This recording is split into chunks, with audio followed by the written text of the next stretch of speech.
speaking the truth, but not applying it. And we don't want to apply it.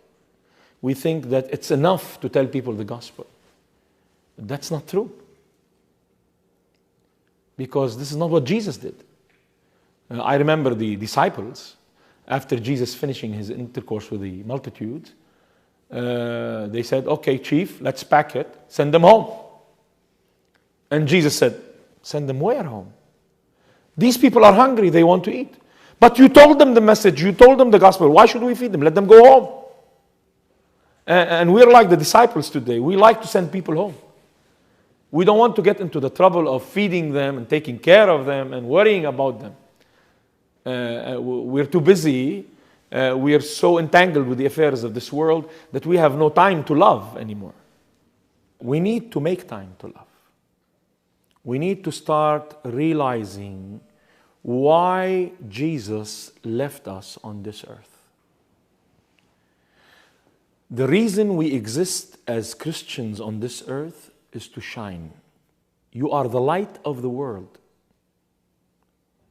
Let your light so shine before men that they might see your good works and glorify your Father in heaven.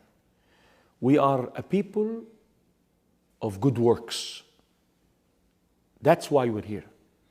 For me to live is Christ, and to die is gain. That's Paul. This is from the Bible. I'm not making up this. The reason we are here is to live for Christ, regardless of what is our profession.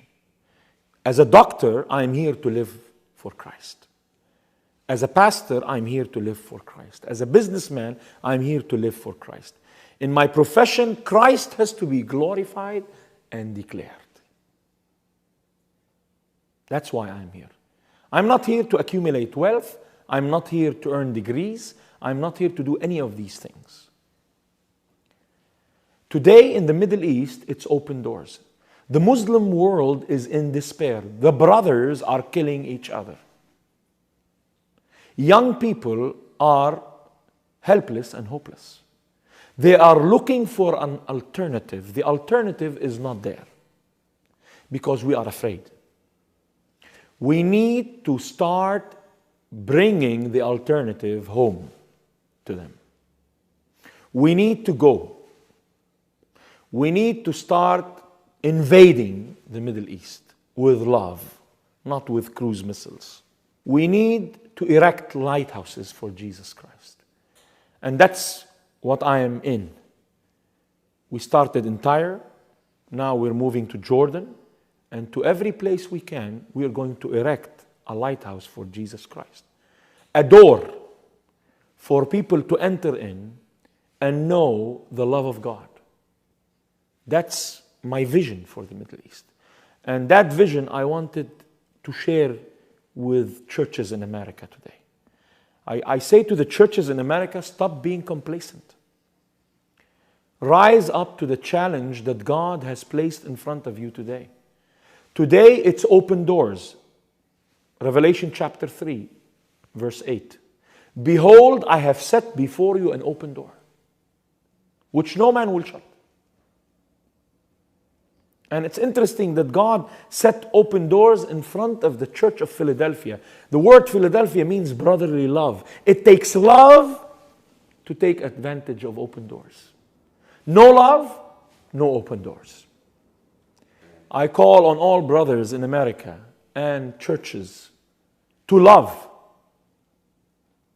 the Muslims everywhere. Not to argue with them.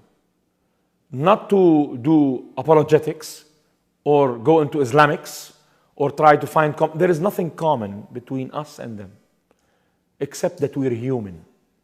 And we have to get that message across to them. The thing that is common between us and any other person is that we are humans. We do not have the same faith and we do not lead to the same God. Our God is a living God, is a holy God, is a righteous God who loves all people. That's the message that we can get across. Christianity has the is the religion that has a message that no other religions have. Our message is love. Love unfolding from Genesis to Revelation.